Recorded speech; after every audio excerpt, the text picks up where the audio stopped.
Hello everyone, a very warm welcome to yet another episode of Women in Travel, a chat series where we invite industry experts to talk about the issues or the challenges faced by not only women but by everyone present in the industry, in travel industry, and to come up with certain outcomes or solutions provided to you by women who have been trying to make this industry a better and safe place for us all. So today we will be having a discussion on tour leading or tour guiding as a career or a profession. And being a tour leader myself, this topic is so close to my heart because you know what, like I have seen many friends of mine who do not really consider tour leading as a long-term career. Even myself, like when I joined in, I didn't think of it as something that I'll be doing longer time. And like if you talk about outsiders or people who do not really know about our work or not really aware of what we do, they do not even consider tour leading or guiding as a profession. So to spread light on this topic, we have Nikki Padilla Rivera, a tourism professional working in the industry for more than 10 years now, who started her career herself as a tour guide, then as an advocate for tour guides and guide education, and later on became the guide success manager at Urban Adventures. And I'm so glad that our paths crossed and I got to meet her personally this year before this pandemic happened. And currently, she is the founding member of NextGen Travel, a travel community where they invite people from the travel industry to come together, connect, innovate, and inspire others. So, please welcome Nikki. We're so, Hey! so glad to have It's so you nice here. to Thank you see you. so much for accepting our invitation and being here today. I'm honored. I'm super, super honored. To start with, we would love to know how you started your career or how you got into tour guiding. That would be Very randomly, which is probably the case for most tour guides, especially in places where you don't need to do like a 5-year long program to get a license. I started by being a volunteer tour guide. There's an amazing organization in New York City called Big Apple Greeters. It's free and it's a nonprofit and it's all retired older New Yorkers. So my grandfather did this, as a retirement project. He would take people out from all over the world and he would just show them around the city. And I just thought that was really fun and he met really interesting people. And very selfishly, I knew I wanted to study abroad. I was in college. I wanted to study in Italy. So I thought, I'll volunteer for this company and I'll take out Italians. And that way I can practice my Italian. So very selfishly, like not because I wanted to volunteer or do something good. I just wanted to practice my Italian.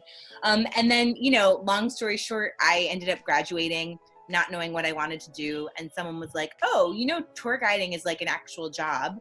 And I thought, I'll just do that until I figure out what I want to do. And, 10, 15 years later, still in the travel industry. So, Nikki, the next question is for those people only who do not really know what tour guiding or leading is. And when we talk about this, let's clear the fact like what guiding and leading, like why are we using these two terms and not just leading or guiding, right? Yeah, I would even say there's like many more words. Right. It's actually way more diverse than we think about it. So those two general categories are tour guides who have factual, specific knowledge about a specific place. And that might be a country, right? Or it might be a city, or it might be a museum. So Dawson's fall into that category. It might be a mountain, right? So trekking guides fall into that. But the idea is that you have you're highly skilled in a specific area, right? And again, whether that's one city or whether that's your entire country. Tour leaders are more like hosts, right? So you are not responsible for knowing all those facts That's not your job. Your job is to make sure, you should know a little bit, right? But your job is to make sure everyone's having fun. You are the point person if anyone has any difficulties, and you're sort of the in-between between the logistics of a tour, like getting from point A to point B, and the guests, right? So I actually was a tour leader very briefly for a few years. I thought it was so hard. I thought it was so hard. It's a very different skill set than a tour guide. That's true. Right? A tour guide, often you have them for a couple hours, you're done, you move on. It's very intense, 2 hours, but it's short. But for a tour leader, you're with a group a week, 2 weeks, you're on call 24 hours a day, you know, people knocking on my door, asking me dumb questions in the middle of the night. I found it really difficult. And when we talk about in Indian towns, yes, like you have made it very clear that tour guides are for specific places or monuments or museums. And when we talk about this in Indian terms, then we have regional guides, we have state guides, and then we have monument guides, and there are many private institutions also like City Palace in Udaipur who will have their own guides, and they will not allow regional guides to guide in there. So yes, this is how it works. This is what the difference is between the guides and the leaders. And now coming to the next, just taking it forward, Nikki, what are the skill sets that people might require, like who do really want to get into the profession, but they are not really aware of this profession? So what skill sets may be required to be a tour guide? I think that actually is the problem, right? Because even in places like India, where it's a very rigorous program to get your license, you're learning information, which you need, right? Some countries do give you a little more. They give you customer service, which is a very useful skill. Some countries I've even heard of, their guide license program will even go a little bit into psychology.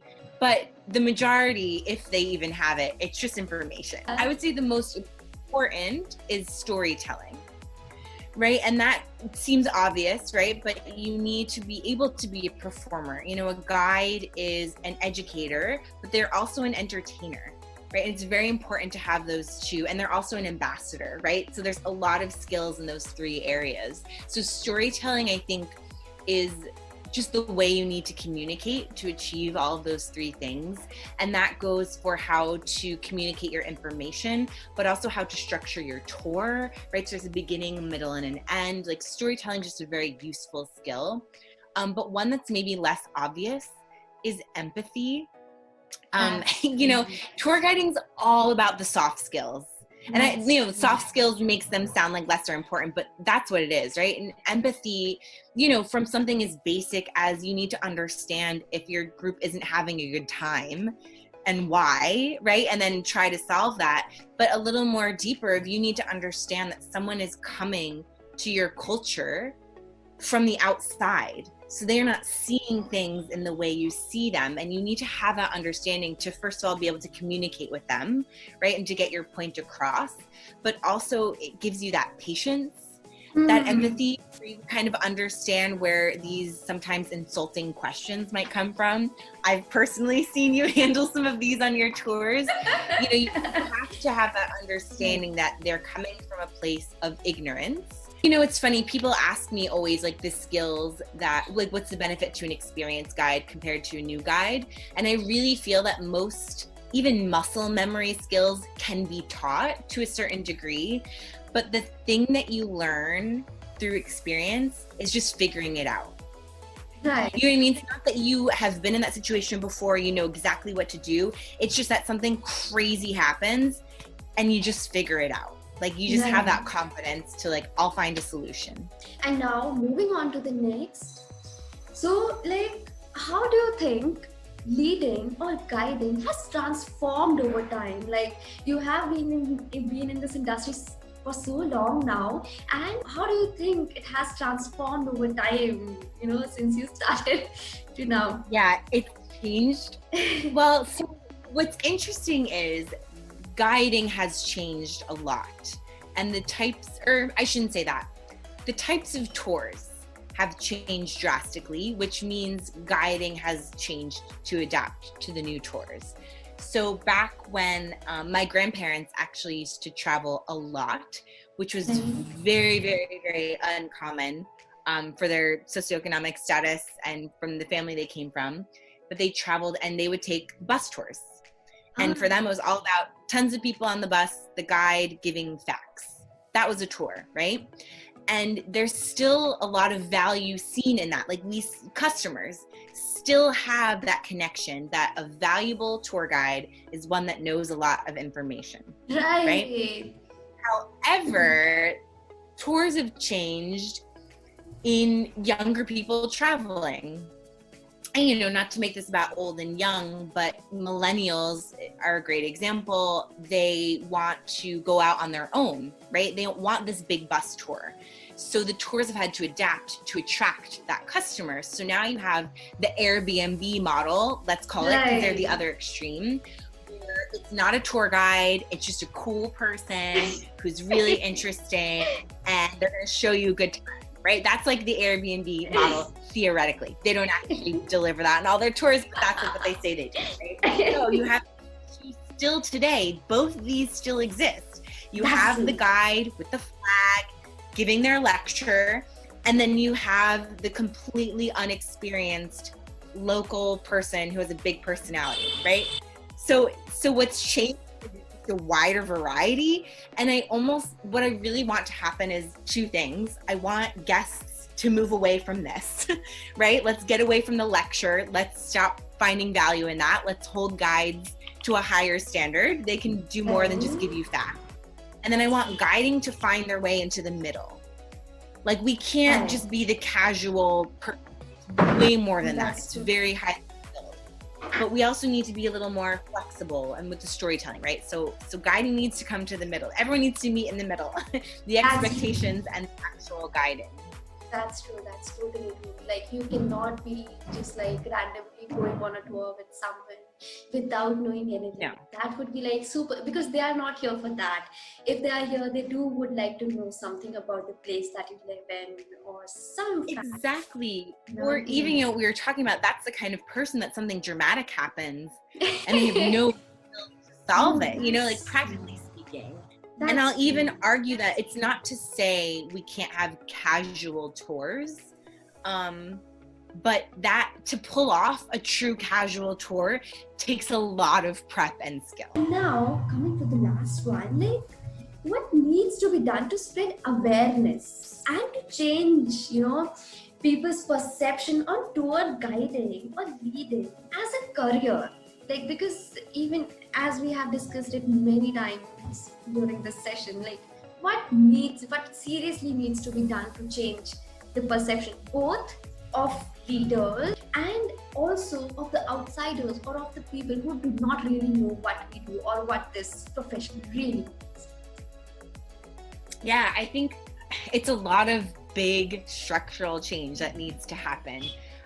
The industry, the larger travel industry, needs to bring guides in to the conversation. There are all these huge, big, fancy travel conventions. Tour guides are not only attendees, but tour guides are not even part of the conversation. You go to these conferences and they're all about the business end or advertising or logistics or partnerships. No one even talks about tour guides.